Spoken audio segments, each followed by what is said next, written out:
ជំរាបសួរលោកគ្រូចឹងថ្ងៃនេះពួកខ្ញុំមកពីក្រុមទី1ដែលយើងធ្វើពី Riddle Quiz Game ដែលមានខ្ញុំបញ្ញាពិសុទ្ធនិងឡៃមេងអូខេចឹងចូលទៅក្នុង introduction របស់ project យើងធ្វើពី Riddle Quiz Game ដែលជា game ក្នុងការ test សមត្ថភាពក្នុងការឆ្លើយប្រស្នាទៅដល់អ្នកទាំងអស់គ្នាដែលយើងមាន level ចាប់ពី easy medium ទៅដល់ hard ហើយយើងមាន function ដូចជា view leaderboard យើងអាច store score របស់ player ដែលលេងនិងថែមពួកគាត់លេងក្នុងរយៈពេលប្រហែលដែរហើយ platform របស់យើងគឺយើង support ជាមួយនឹង full CRUD operation ដែលមាន create read update និង delete ផងដែរហើយ key feature ដែលយើងមានហ្នឹងគឺថា password របស់យើងហ្នឹងគឺយើង store ជា two step encryption ដែលវាធ្វើឲ្យ secure មែនតើហើយជាមួយនឹងយើងមាន fast storage ក៏ដូចជា test game ជា QCM ផងដែរនេះគឺជា team របស់យើងមានពិសុទ្ធដែលជា leader ហើយគាត់ handle ទៅលើ main file ជាមួយនឹង quiz manager មានខ្ញុំច័ន្ទបញ្ញាធ្វើទៅកាន់ user manager ហើយ account feature ផ្សេងអញ្ចឹងទៅហើយនឹងឡៃមេងគាត់ជា member ដូចគ្នាដែលគាត់ធ្វើទៅលើ leaderboard system សម្រាប់ implementation របស់ពួកយើងគឺសម្រាប់ data structure គឺយើងមាន basic ជាមួយនឹង complex basic គឺយើង use integer for scoring scores count ហើយនឹង index របស់ player ហើយនឹង char សម្រាប់ input ដូចជា yes no ហើយនឹង true false អីចឹងទៅតែសម្រាប់ complex គឺយើង use char ជា bracket ដែលយើងអាច store name username password អី question ជាលក្ខណៈ word ជា string ហើយនឹង struct យើងប្រើសម្រាប់ group data ដែល relate ចូលគ្នាហ្នឹងឲ្យវា neat និង clean ទាំងអស់គ្នាសម្រាប់ file IO គឺយើងប្រើជាមួយនឹង file ទាំងអស់គឺ5ដែលមាន user data question ដែលយើងចែកចេញជា3ទៀត easy medium និង hard question ជាមួយនឹង leaderboard ហើយនេះគឺជា program flow របស់យើងអញ្ចឹងសម្រាប់ main program ទាំងអស់ហ្មងគឺយើងមានmain menu ចែកចេញជា4គឺ play quiz leaderboard edit profile និង log out ហើយឥឡូវក៏យើងបន្ថែមមួយទៀតគឺ quiz ផងដែរហើយទាំងអស់នេះគឺជា program flow ដែលយើងបានបែកចេញពីអា main program ហ្នឹងជាតូចៗអញ្ចឹងអានេះគឺយើងចែកវាទៅជា6តូចៗហ្មងដែលមាន sign up view leaderboard អីផ្សេងៗអញ្ចឹងដើម្បីឲ្យវាកាន់តែងាយស្រួលក្នុងការសរសេរកូដហើយនឹងធ្វើឲ្យយើងងាយស្រួលក្នុងការបញ្យល់ឬក៏ឆែកជាមួយនឹង logic flow ស្វែងរក error របស់យើងផងដែរអូខេ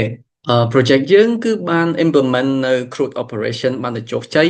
ដែលក្នុងនោះ create យើងមានដូចជា sign up និង generate salt read មានដូចជា load questions និង show leaderboard ចំពោះ update គឺយើងមាន update username in leaderboard ហើយ delete គឺយើងមាន delete user account ហើយនៅក្នុងនោះដែរក៏យើងមាន function មួយចំនួនជាច្រើនទៀតដែលយើងអត់បានដាក់នៅក្នុងនេះ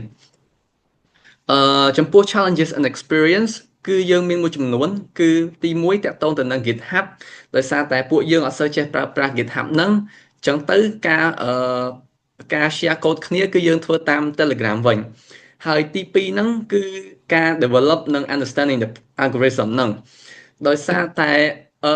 ពួកយើងប្រើប្រាស់ពេលមួយចំនួនច្រើនដើម្បី understand the process of the project ហ្នឹងហើយយើង develop ហ្នឹងហើយពេលយើងបាន develop ហើយគឺយើងជួប difficulty មួយទៀតហ្នឹងគឺ the actual coding គឺយើងជួបតែ error message ជាច្រើនទី4ហ្នឹងគឺ problem with the OpenSSL library ព្រោះអីWindows laptop របស់យើងហ្នឹងគឺ access library ហ្នឹងអត់បានទេប៉ុន្តែយ៉ាងណាមិញក៏យើងប្រើប្រាស់ទៅបដូរទៅប្រើប្រាស់ wincrypt.h header របស់ Microsoft វិញគឺយើងហើយវាក៏ដើរបានចំពោះ difficulty មួយទៀតហ្នឹងគឺការ link functions between header files ដោយសារតែពួកយើងចែក header files គ្នាធ្វើអញ្ចឹងទៅ structure and parameter ហ្នឹងវាផ្លែកពីគ្នាហើយវា confusing ហើយ difficulty មួយទៀតហ្នឹងគឺ code structure គ្នាហ្នឹងវាអត់ align គ្នាអញ្ចឹងទៅធ្វើឲ្យវាពិបាកនៅក្នុងការ integrate ចូលហើយ challenge ចុងបញ្ចប់ហ្នឹងគឺយើងប្រើប្រាស់ពេលយ៉ាងច្រើនដើម្បី stare at error messages ដូចជាអញ្ចឹងគឺយើងstare at វាសឹងរាល់ថ្ងៃហើយនេះគឺជា some screenshots of our project គឺយើងចូលមកមាន welcome screen login sign up screen the main menu the quiz screen គឺយើងអាចចូលលេង game ហ្នឹងហើយនឹង result ដែលយើងមានដូចជា correct answer និង time taken leaderboard មាន username score time ហើយនឹងមិញហ្នឹងយើងជាប់បានលេខ10នេះគឺជា edit profile menu គឺយើងបានដូរឈ្មោះទៅ Pierce ហើយយើងបកមកវិញក៏យើងមានឃើញការដូរឈ្មោះផងដែរ អូខេបងប្អូនគ្នាជាចូលមកដល់ការ demo របស់ program យើងដែលយើងអាចចុចទៅលើ main exe ដើម្បី run វាមកហើយគឺវានឹង show ជា welcome screen ដែលមានជាសុំមួយដើម្បីឲ្យវាស្អាតមកហើយនឹងមាន title game យើងគឺ Riddle Quiz Game ហើយព្រមទាំង description តិចមកដែលប្រាប់ថាគឺ purpose យើងគឺចង់លេងឲ្យបានបន្ទុកច្រើនដើម្បីយើងអាច top ទៅលើ leaderboard ដែលយើងមានហ្នឹងអូខេអញ្ចឹងវាមាន pause តិចមកយើង enter to continue តោះមកវាចូលដល់កន្លែងយើងបង្កើត account sign up login នេះមកដែលយើងអត់ទាន់មាន account យើងអាចចុច no អញ្ចឹងវាយើងចុច essay មាននិយាយថា no please enter yes or no អូខេអញ្ចឹងបើយើងចុច no មកយើងចង់បង្កើត account មួយឈ្មោះថាពិសោធន៍ and then create password យើងគឺដាក់1 2 3 4 extension មកអញ្ចឹងទៅកន្លែងនេះយើងត្រូវ confirm password វាដាក់ខុសវាឲ្យ loop យើង save ម្ដងទៀតចឹងមុនយើងនេះយើងចូលមើលសិនថានៅក្នុង user txt យើងអត់ទាន់មានពិសោធន៍ទេថតចឹងឥឡូវយើង enter មក sign up ហើយអញ្ចឹងយើងចូលមើលទៅឃើញថាវា update ចេញមានពិសោធន៍ចូលមកហើយនេះពិសោធន៍ហើយនេះគឺជា generated sort sequence ដែលវាចេញមក random ដើម្បីគ្រប់ user បន្ទាប់មកឡើយនេះគឺវាយកអា sequence sort ហ្នឹងមកបូកជាមួយនឹងpassword របស់យើងនៅលើវាយហ្នឹងហើយវា encrypt វាតាម SHA ដើម្បីចេញជា sequence of character នេះមកអញ្ចឹងទៅមានន័យថាទោះបី user ហ្នឹងដាក់ password ដូចគ្នាក៏ដោយក៏វាមាន encryption ខុសគ្នាអញ្ចឹងទៅដើម្បីឲ្យមក program យើងមក secure តាមហ្នឹងដែរអូខេអញ្ចឹងពេលយើងមាន entry នៅហ្នឹងហើយវាអាច compare បានទេអញ្ចឹងយើង just ដើម្បី log in ទៅមិនឈ្មោះយើងគឺពិសោធន៍ហើយនឹង password យើងគឺ1 2 3 4អូខេអញ្ចឹង login successful welcome យើងអាចចូលមកដល់ main menu បានហើយដែលវានិយាយថា you don't have a high score yet play now to set your record អូខេអញ្ចឹងវាអត់មាន score អីទេអញ្ចឹង function main របស់យើងក្នុង program យើងគឺ play quiz ជាងចុច play quiz មកយើងថា you can type Q at any time to quit ចឹងបើយើងកំពុងលេង quiz ហ្នឹងថាយើងអត់ទាន់ចង់លេងចឹងយើងចង់ quit midway យើងអាចចុច Q ទៅវានឹងចូលមក main menu វិញអូខេចឹងយើងលេងម្ដងទៀតទៅហើយយើងឆ្លើយថា what is full of holes but still have ball ចឹងយើងដឹងថានឹងចម្លើយវាគឺ A ចឹងបើយើងដាក់ A ផ្សេងខាងវា A គឺ B អីចឹងទៅវាថា wrong correct answer is A anyone what has hand but cannot clap អូខេឡើយហ្នឹងគឺជា A ដែរអញ្ចឹងបើយើងថាដាក់អីផ្សេងដូចថាច្រឡំដាក់មួយអញ្ចឹងទៅចឹងថា invalid choice អូខេអញ្ចឹងយើងដាក់អីត្រូវទៅគឺ A អញ្ចឹងវាដាក់ថា correct តោះមកនេះដាក់ random សិនមកពេលដែលយើងចប់ easy level ដែលមាន3 question ហ្នឹងយើងនឹង short score upon level យើងហ្នឹងគឺ2 out of 3អូខេអញ្ចឹងឡើយ medium level យើងចេះដាក់សិនទៅដូចគ្នាដែរចូល hand មកដាក់ចេះដាក់សិនទៅពេលយើងចាប់ហើយយើងចុច enter ម្ដងទៀតវានឹងប្រាប់ summary សរុបយើងគឺ correct answer យើង3out of 9 time taken 33.02ហើយវានឹង write វាចូលទៅក្នុង leaderboard ហើយអូខេអញ្ចឹង high score យើងនេះពីសុទ្ធ333.02អញ្ចឹងទៅយើង view leaderboard ចុចលេខ2មកនេះឃើញថាពិសុទ្ធគឺឥឡូវជាប់លេខ9គឺ score បានតែត្រឹម3ហើយនឹង33យើងមើលនៅក្នុង leaderboard txt របស់យើងហ្នឹងគឺ comma separated ដែរគឺមាន username នេះពិសុទ្ធយើងinteger score យើងហើយនឹង double time taken អញ្ចឹងទៅអូខេចឹងមួយទៀតចំពោះកន្លែង question របស់យើងហ្នឹងគឺនេះវាគ្រាន់តែជា sequence limit ដោយ comma ហ្នឹងដែរដែលមាន index question របស់យើងហើយនឹងthe three multiple choice that user can pick from ហ្នឹងហើយព្រមទាំង the correct answer as a character នៅចុងហ្នឹងចឹងទៅអូខេចឹងន័យថា we have an algorithm ហ្នឹងដើម្បី shuffle question យើងហ្នឹងគឺ every time ដែលយើង play quiz ហ្នឹងគឺវានឹង shuffle question របស់ file មួយគឺទាំង easy ទាំង medium ទាំង hard ហើយវានឹងចេញ random order ហើយបន្ទាប់មកយើង pick យកតែ top 3ពីលើហ្នឹងមកដើម្បី display ឲ្យ user ធ្វើចឹងទៅយើងនឹងបាន random question every time we play យ៉ាចឹងបើយើងចង់ play quiz ម្ដងទៀតដើម្បីបាន score ឲ្យច្រើនដើម្បីឡើង leaderboard គឺវា update មិនដែរចឹងយើងសាកព្យាយាមឆ្លើយត្រូវទៅឡើយនេះគឺ C this one is A this one is A and then ចូលដល់ medium level this one is B this one is A this one is A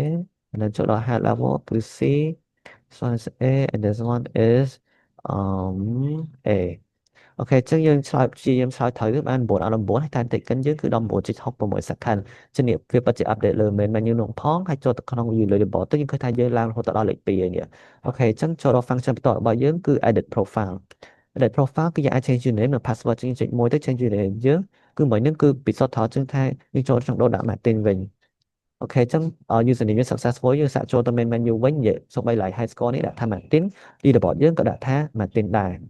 yeah Martin ដែរអញ្ចឹងយើងចូលទៅ edit profile ចង់ edit password ដែរអញ្ចឹងយើងចង់ដាក់លេខ2មកអញ្ចឹង password current យើងគឺដើម្បី confirm គឺមុនហ្នឹងគឺ1 2 3 4ថតអញ្ចឹងចង់ដូរវាមកទៅខ្លាចជា4 3 7 6អីវិញទៅ4 3 7 6តមក password យើង update successfully ជាងចូល main menu វិញយើងអាច log out ថាយើងចូល log out តាម